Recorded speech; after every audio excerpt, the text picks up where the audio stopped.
बिस्मिल्लाहिर्रहमानिर्रहीम अस्सलामु अलैकुम welcome back to the J N sciences. So dear viewers, आज आप लोगों के लिए लाया हूँ एक और बड़ा ज़बरदस्त और आसान सा topic. So dear viewers, topic क्या है हमारा? जो आज का टॉपिक है वो है लंग्स। लंग्स के बारे में शायद आपने पहले भी कुछ पढ़ा होगा। सो आइए इस वीडियो के अंदर इस टॉपिक को बिल्कुल क्लियर करते हैं। क्या है टॉपिक? हमारा जो आज का टॉपिक है वो है लंग्स। डियर व्यूअर्स, लंग्स को हम दूसरा नाम ये भी देख सकते हैं कि ये है एक रिस्पायरेटरी ऑर्गन है। It is also known as respiratory organ. So दूसरा नाम हम इसको ये भी दे सकते हैं कि it is also known as respiratory organ. इसको हम दूसरा नाम ये भी दे सकते हैं कि इट इज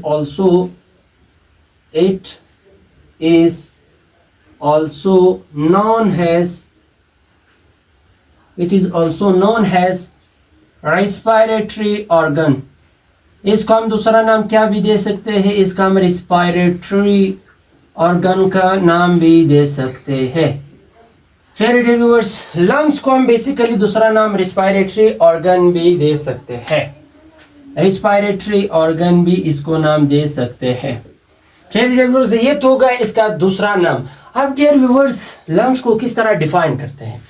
सो लंग्स को हम इस तरह डिफाइन कर सकते हैं कि the set of all the alveoli present in one part of the chest cavity is called lungs. Alveoli का वो सेट, वो मजमुआ जो चेस्ट कैविटी के एक पार्ट में मौजूद होता है, उसे हम क्या कहते हैं? उसे तो हम लंग्स ही कहते हैं। आसान है ना? सो आइए डियर व्यूअर्स, इसको क्या करते हैं? डिफाइन करते हैं। डिफाइन किस तरह करेंगे? डिफाइन हम इसको कुछ यूं करेंगे कि the set of all the alveoli, the set of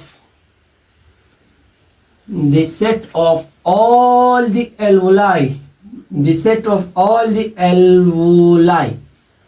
alveoli present जो मौजूद होते हैं कहां पर? present in one part of chest cavity, जो चेस्ट कैविटी के एक पार्ट में मौजूद होती है। Present in one part of the chest cavity is called, उसे हम क्या कहते हैं? Is called lungs. Dear viewers, देखिए एक बार फिर से, लंग्स को हम किस तरह डिफाइन करेंगे? लंग्स को हम इस तरह डिफाइन करेंगे कि the set of all the alveoli, alveoli का वो तमाम मजमुआ जो present in one part of the chest cavity, जो चेस्ट कैविटी के एक पार्ट में मौजूद होते हैं, उसे हम क्या कहते हैं? उसे हम लंग्स कहते हैं। क्लियर है डियर व्यूअर्स? अब डियर व्यूअर्स, ये जो लंग्स हैं ये ह्यूमंस के अंदर कितने तादाद में मौजूद होते हैं? So there are 2 in number. ये तादाद में 2 होते हैं हमारे बॉडी के अंदर। कितने होते हैं? 2 होते हैं। So they are 2 in number. Number में ये कितना होता है? 2 होता है। They are 2 in number. They are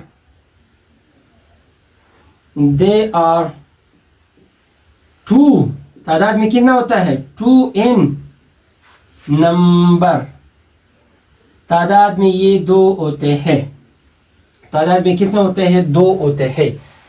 1 2 कितने हो गए? 2।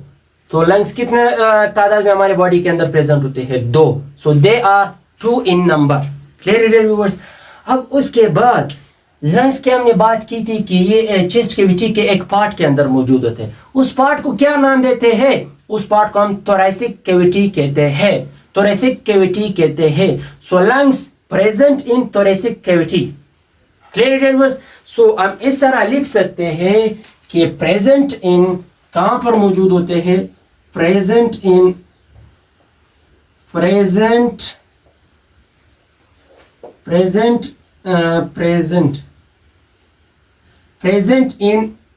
thoracic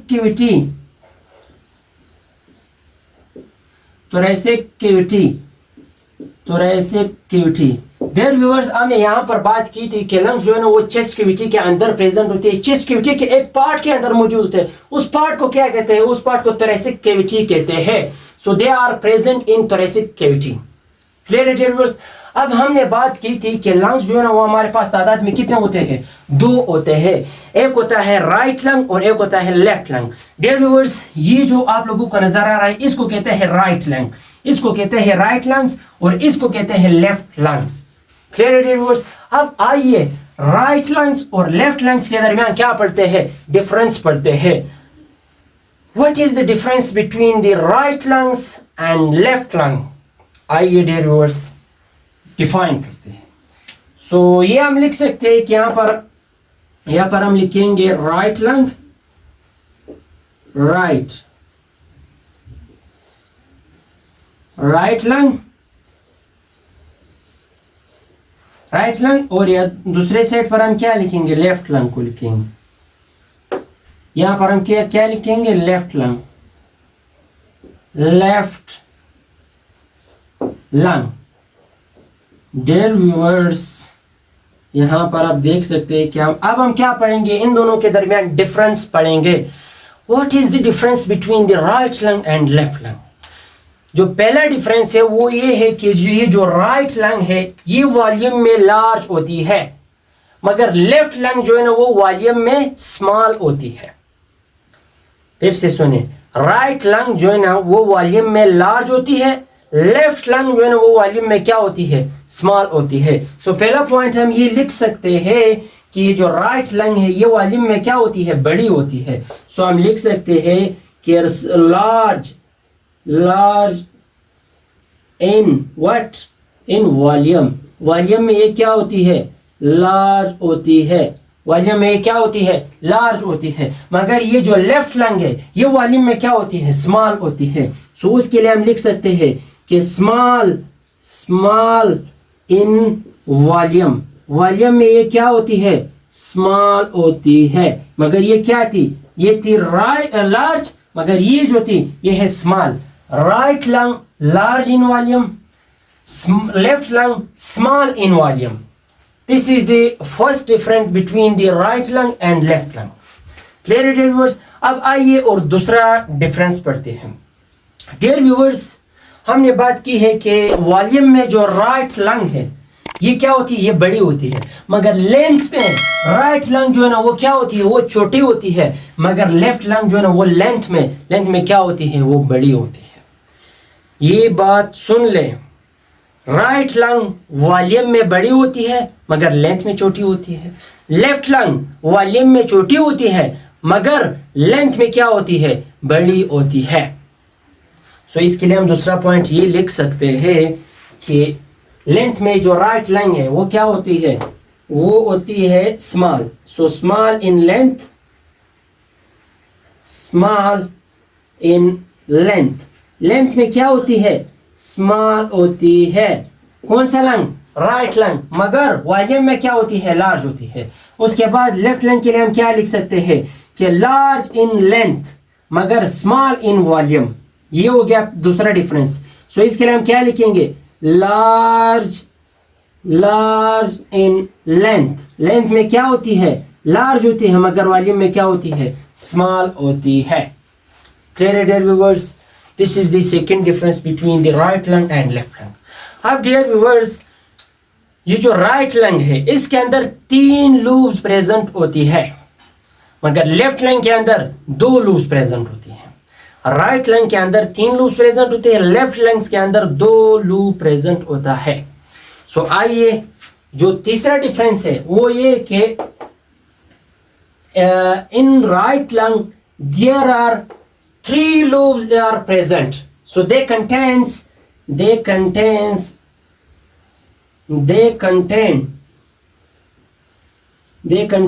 3 lobes. इसके अंदर कितने lobes होते हैं, ये जो मैं ब्लैक से लिख रहा हूं ये समझ लो, ये है 3 lobes। यानी राइट लंग के अंदर 3 lobes प्रेजेंट होते हैं। मगर लेफ्ट लंग के अंदर कितने लूब्स प्रेजेंट होते हैं, 2 लूब्स प्रेजेंट होती है। सो लेफ्ट लंग्स के लिए हम इस तरह लिख सकते हैं कि दे कंटेन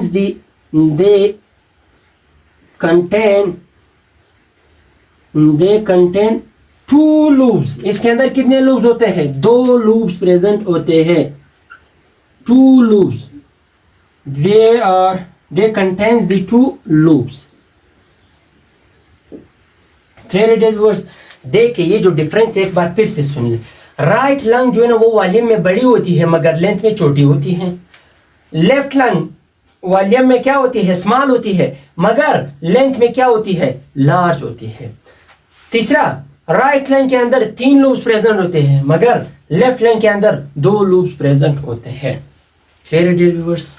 आइए जरा स्ट्रक्चर से इसको प्रूव करते हैं कि क्या वाकई में राइट लंग के अंदर 3 लूप्स प्रेजेंट होते हैं और लेफ्ट लंग के अंदर क्यों 2 लूप्स प्रेजेंट होते हैं। चलिए बताता हूँ।